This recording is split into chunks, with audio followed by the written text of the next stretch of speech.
এই মুহূৰ্তত মই উপস্থিত আছো গোৱালপাৰা জিলাৰ জলেশ্বৰ সমষ্টিৰ অন্তৰ্গত যি মতিখাৱা গাঁও আছে এই মতিখাৱা গাঁৱত। আৰু আজি ইয়াত এজন এনেকুৱা কণমানি ছোৱালী আছে যিয়ে বিশেষভাৱে সক্ষম, শাৰীৰিকভাৱে অলপ অসুবিধাৰ সন্মুখীন হৈছে এটা ফেমিলি। মই এই ফেমিলিত আছো, ফেমিলিৰ মানুহৰ লগত মই কথা পাতিম। আচলতে কি হৈছে আসলে এই যে মরিয়ম বেগম তার বেমার আর কি, এই যে প্রোটিন মধ্যে কি হয়েছে খুলে গেছে, এতে হাড্ডিতে খাওয়া গেছে আর কি। গুয়াহাটির 3-4 মাস থেকে ট্রিটমেন্ট করা আছে। তাই আর খুব গরিব মানুষ, কথা বলছেন, খুব গরিব মানুষ, আত্মীয় স্বজন কোনো কি নেই, চিকিৎসা করার কোনো কি নেই।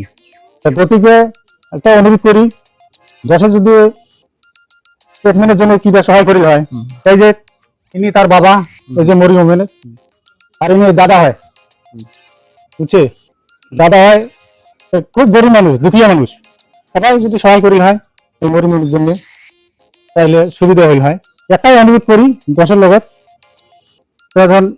তার জন্য ট্রিটমেন্টের জন্য তিনি সুবিধা করে আগামী 7 তারিখে, মানে মে মাসৰ যি 7 তাৰিখ আছে এই 7 তাৰিখত অপাৰেশ্যন হ'ব। হয়, আৰু মই এই কণমানিজনৰ যি দেউতাক আছে মই তেখেতৰ পৰা কিছু কথা জানিম। আচলতে কিমান দিনৰ পৰা এই বেমাৰ? মোটামুটি 5 মাস হল বেমারটো। টিউমারতে মানে ওই হাড্ডিটো খাই দিছে। ডাক্তাৰক মানে দেখুৱা হৈছে নে নাই?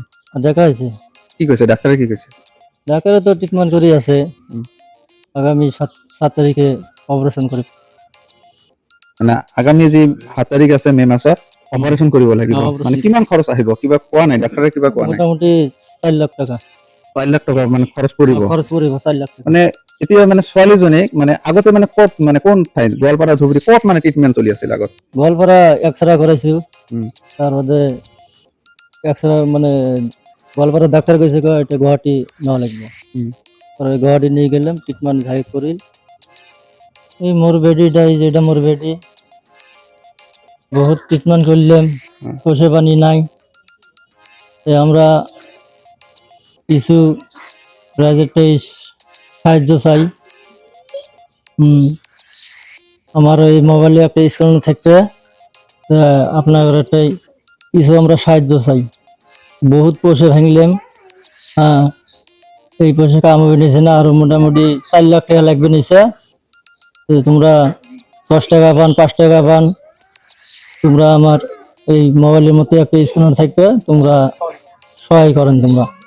তোমার জন্য এই যে অনুরোধ। নিশ্চয়কৈ শুনিলে যে এই কণমানিজনৰ দেউতাই নিজে ক'লে যে 4 লাখ টকা খৰচ হ'ব, আৰু অহা যি 7 মে তাৰিখে অপাৰেশ্যনৰ ডেট যি ডক্টৰে ডেট দিছে, সেই হিচাপত মানে টকাৰ কম হোৱাতে আজি মানে আমাক মাতি আনিছে। আপোনালোকে যদি সহায় সহযোগিতা কৰে, এই কণমানিজনীৰ মানে ভৱিষ্যতটো ভাল হ'ব, সুস্থ হ'ব।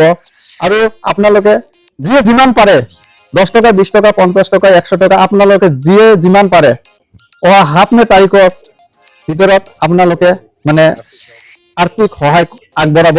আৰু মই এই কণমানিজনৰ পৰা মানে অলপ কিছু কথা জানিম, আৰু ভিডিঅ'টোত মই কণমানিৰ যি ফেচ আছে ফেচটো মই ব্লাৰ কৰি দিম। মানে বিষ কৰে নেকি? মানে কেনেকৈ বিষ কৰে? অল্প অল্প নে বেছি? বেছি বিষ কৰে। তো আপোনালোকে শুনিলে এই কণমানিজনীৰ কথা। তো আপোনালোকে অলপমান সহায়ৰ হাত আগবঢ়াব আৰ্থিকভাৱে এই দুখীয়া ফেমিলিটি।